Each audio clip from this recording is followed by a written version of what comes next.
Hello दोस्तों। तो कैसे आप लोग।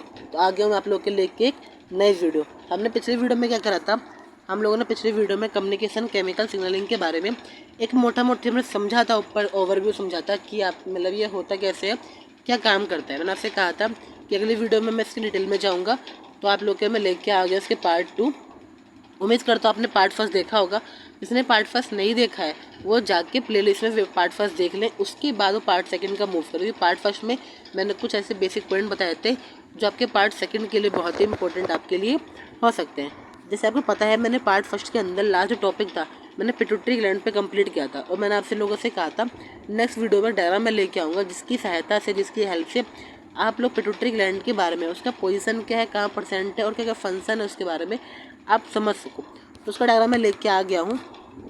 तो देखिए, अब डायग्राम कुछ इस प्रकार है आपका। जो डायग्राम दिख रहा है आपका, ये आपका ब्रेन का पार्ट है। अब डायग्राम बना कैसे, इसमें क्या क्या पार्ट्स आपके इंक्लूड है, सब कुछ के बारे में आपके ओवरव्यू। अभी फ़िलहाल आपको इतना क्लियरली नहीं समझ में आ रहा होगा, थोड़ी देर वेट करो, इस वीडियो कंप्लीट होने दो, उसके बाद आप इस डायग्राम को अच्छे से समझ लोगे। हर इस डायग्राम का पूरा कीवर्ड, जो कीवर्ड आपका डायग्राम पास होता है वो, और जो भी इसमें आपके मेन पॉइंट्स दे रखे हैं वो सारे के सारे आप समझ लोगे अच्छे से। तो चलो आज की वीडियो का शुरुआत करते हैं। उम्मीद करता हूँ आप लोगों को मेरी वीडियो पसंद आई होगी। वीडियो पसंद आती है तो दोस्तों लाइक किया करो, शेयर किया करो दोस्तों, बाकी दोस्तों में अपने, जिससे उनको भी इस टॉपिक जो क्लियरिटी नहीं है उनको भी क्लियर हो जाए, और ये टॉपिक और ये चैप्टर को अच्छे से पकड़ में आए। इसमें इन फ्यूचर अभी पेपर दोगे सेकंड टर्म का, सेकंड का पेपर दोगे तो पेपर में अच्छे मार्क्स ऑब्टेन कर सको, ठीक है।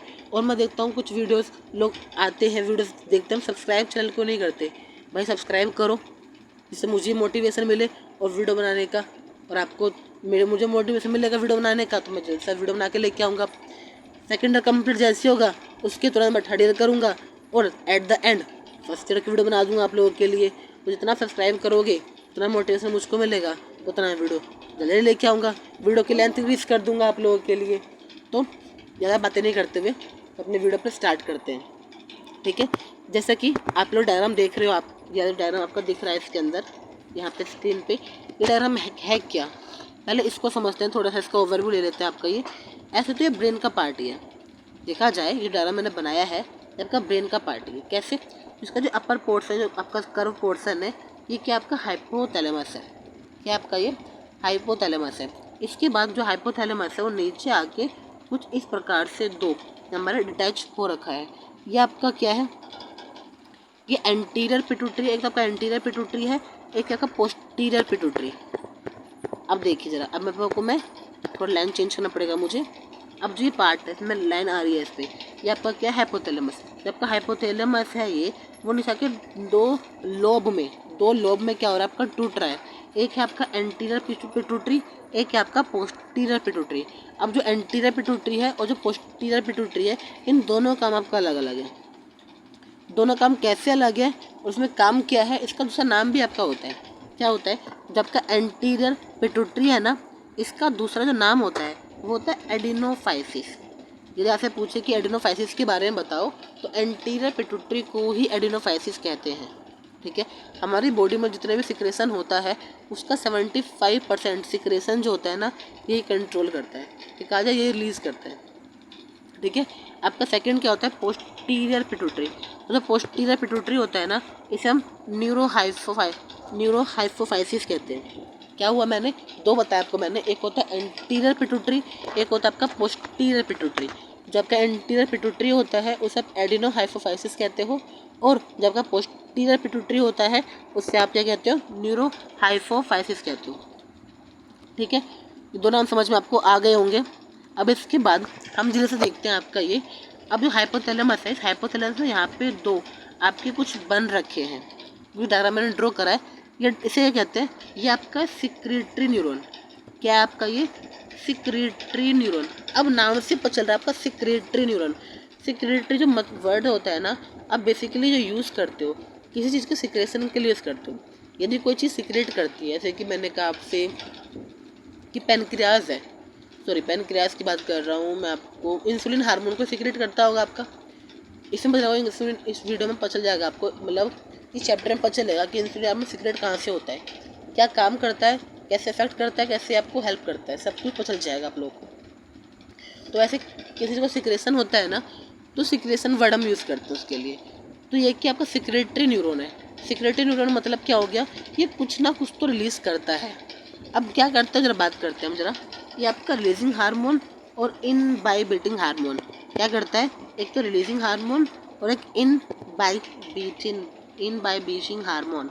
अब ये क्या होता है, अब जैसे कि हमारी बॉडी में इंसुलिन रिलीज़ होना है, तो जो हमारा ब्रेन है वो सिग्नल ट्रांसफ़र तो करेगा कि हाँ भाई पेनक्रियाज भाई तुम सुनो, तुम इंसुलिन रिलीज़ करो, या फिर जो भी आपका रिलीज़ करता है उसे रिलीज़ करो। तो क्या होता है, जो हमारा ये सिक्रेटरी न्यूरॉन होता है यही आपको इन्फॉर्मेशन देता है। रिलीजिंग न्यूरॉन जो रिलीजिंग हार्मोन के लिए आपको इन्फॉर्मेशन देता है कि हार्मोन रिलीज़ कर दो। एक होता है रिलीजिंग हार्मोन कि हार्मोन को रिलीज़ करने के लिए, एक होता है इनबाइबिटिंग हार्मोन। यदि कोई हार्मोन आपका बहुत ही रिलीज़ हो गया, उसका इफेक्ट आपका नेगेटिव इफेक्ट आने लग गया, तो क्या होगा, ये सिक्रेटरी न्यूरॉन जो होगा आपका इनबाइबिटिंग न्यूरॉन रिलीज़ करेगा, जिससे उस हार्मोन के प्रोडक्शन को, सिक्रेशन को वो स्टॉप कर देगा, जिससे आपका हार्मोन और रिलीज़ ना हो। जिससे क्या होगा, आपके जो डिफेक्ट हो रहे हो, नेगेटिव इफेक्ट आ रहा होगा बॉडी पे, वो आपका रुक जाएगा उसी तरफ। ठीक है। अब जरा आप देख सकते हो एक आपका और चीज़, एक ये रहा जो मैंने ड्रॉ कर रखा है सर्कल टाइप, ये क्या आपका, इसे कहते हैं आप सप्रा ऑप्टिक न्यूक्लाई। क्या कहते हैं, सप्रा ऑप्टिक न्यूक्लाई। अब इसका काम क्या होता है, ये आपका एडीएच है, क्या ये आपका एडीएच है, फिर वैसोप्रेसिन है। अब क्या होता है, एक होता है वैसो डायलेटर, एक होता है वैसोप्रेसिन।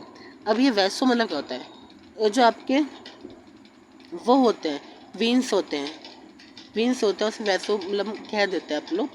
वैसो प्रेसो क्या होता है, इसको प्रेस करने वाला। अब इतना मत जो डालो कि जो दो वर्ड है इसके अंदर, एक वैसो डायलेटर, एक आपका वर्ड वैसोप्रेसिन। ये दोनों वर्ड आपको मैं क्लियर कर दूँ अच्छे से। सारी चीज़ आपके यहाँ पे क्लियर नहीं हो पाई, कुछ चीज़ यहाँ पे क्लियर होगी, कुछ के लिए आपके दिमाग में क्वेश्चन मार्क रह जाएगा कि क्या है। इससे जो क्वेश्चन मार्क रहेगा ना, वो आने वाले वीडियो में कंप्लीट हो जाएगा। कुछ आप यहाँ क्लियर करते हुए चलना। ठीक है। अब इसका सेकंड पॉइंट क्या है, एक है पैरा वेंट्रिकुलर न्यूक्लियर, फिर ऑक्सीटोसिन। ऑक्सीटोसिन बहुत अच्छा रोल मतलब एक बहुत अच्छा रोल प्ले करता है। Oxytocin plays a very important role in a pregnant lady. जो लेडी अगर प्रेग्नेंट हो जाती है, जब उसका 9 मंथ पूरा हो जाता है, जब पूरा बेबी डेवलप हो जाता है, तो डेवलप बेबी जो होता है हमारे ब्रेन को सिग्नल भेजता है कि हाँ भाई मैं डेवलप हो चुका हूँ, अब मुझे बाहर आना, रिलीज़ करो। तो यहाँ से ब्रेन हमारा ऑक्सीटोसिन रिलीज़ करता है। जो ऑक्सीटोसिन होता है ना, वो फीमेल के बॉडी में कॉन्ट्रैक्शन करना स्टार्ट करता है, जिससे तो पेन होता है, फिर आगे डिलीवरी होती है। इसके बारे में समझेंगे, जो नेक्स्ट चैप्टर है हमारा, इसके बाद जो ऑक्सीटोसिन के बारे में बताऊँगा, अच्छे से डिटेल में बता दूँगा आपको मैं। ठीक है। अब सेकंड एक क्या है, हेयरिंग बॉडी है, न्यूरोसेक्रेटरी सेल्स है, वो इतना इंपॉर्टेंट आप लोगों के लिए फिलहाल अभी नहीं है। इसमें इतना कुछ नहीं, जो इंपॉर्टेंट थे मैंने आपको बता दिया। एक आपका ये है tropic cell, S type cell. इसमें जो इंपॉर्टेंट आपका है वो फिलहाल अभी क्या है, आपका हाइपोथैलेमस है, पहला चीज़। दूसरा एडीएच वैसोप्रेसिन है, मैं बाद में बताऊँगा आप लोगों को। ऑक्सीटोसिन है, वो भी आपको बाद में बताऊँगा मैं। एंटीरियर पिट्यूटरी और पोस्टीरियर पिट्यूटरी, ये बहुत इंपॉर्टेंट है, ये मैं अभी आपको क्लियर करता हूँ कि एंटीरियर पिट्यूटरी और पोस्टीरियर पिट्यूटरी में डिफरेंस क्या है, दोनों कैसे रिलेट करते हैं, कैसे काम करते हैं, सब कुछ जो आपको दिमाग में भी आ रहा है वो हम क्लियर करते हैं।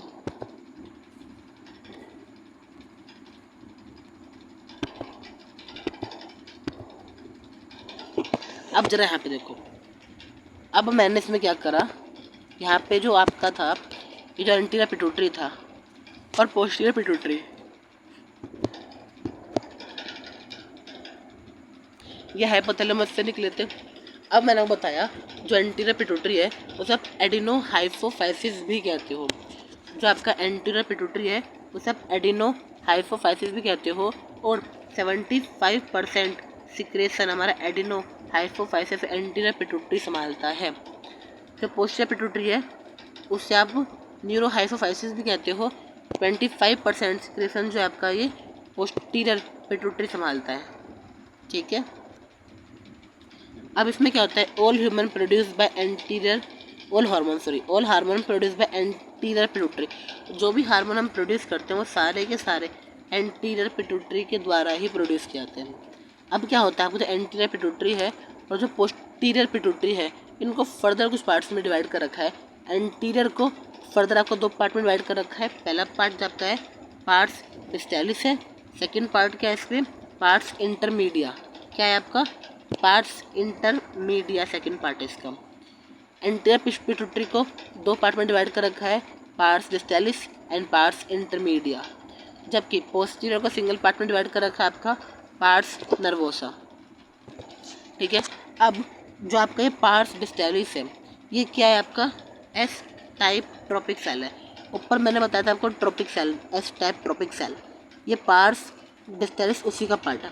और जो पार्ट्स इंटरमीडिया है ये क्या है, ये आपके एंटीरियर लोब का, जो आपके पिट्यूटरी है उसके एंटीरियर लोब का पार्ट है।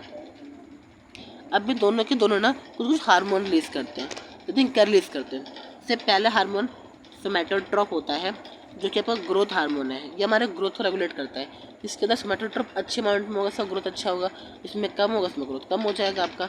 एक है आपका थायरोट्रोप हार्मोन, थायरोट्रोप है फिर थायरोट्रोपिक स्टिमुलेटिंग हार्मोन, TSH, यह पता आपको फुल फॉर्म याद होना चाहिए, STH सोमैटोट्रोप, TSH thyrotropic stimulating hormone.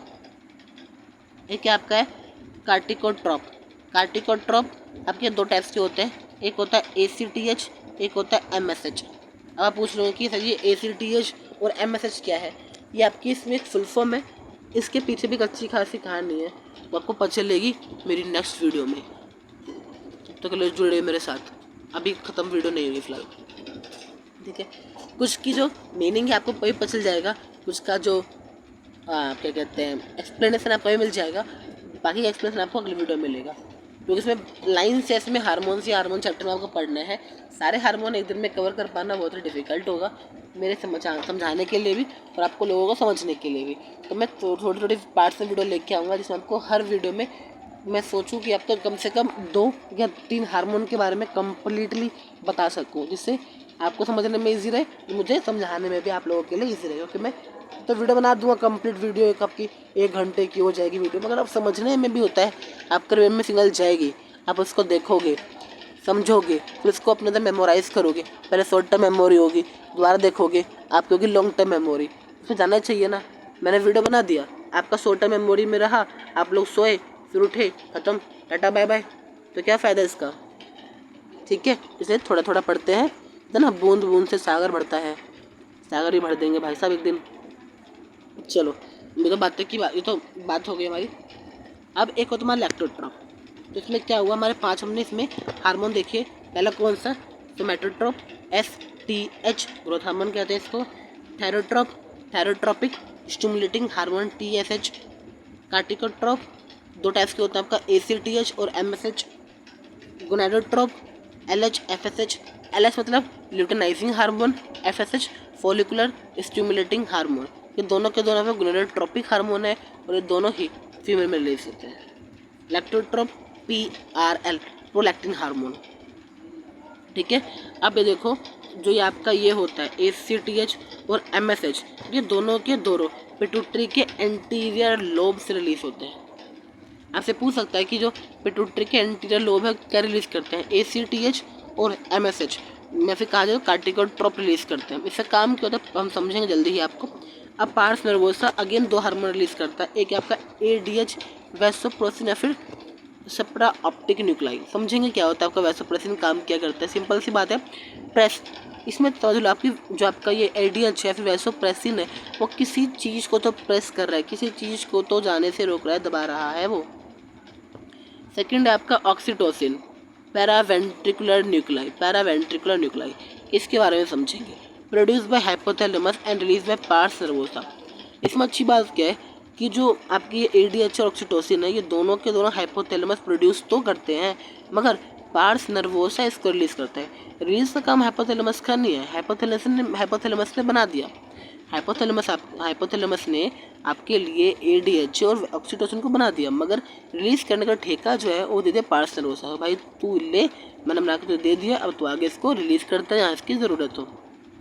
ठीक है, तो उम्मीद करता हूँ आपको दोनों पार्ट एंटीरियर पिट्यूटरी और पोस्टीरियर पिट्यूटरी समझ में आ गया होगा, या फिर कहा जाए एडिनोहाइपोफाइसिस या फिर न्यूरोहाइपोफाइसिस कितने टाइप्स के होते हैं, pars intercellis, pars intermedia and pars nervosa.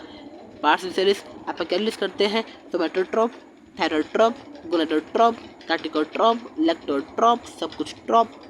Release करते हैं। यहाँ पे आपका ADH और ऑक्सीटोसिन रिलीज होता है। ठीक है, समझ में आ गया होगा आपको। चलो अब इसके बाद क्या है,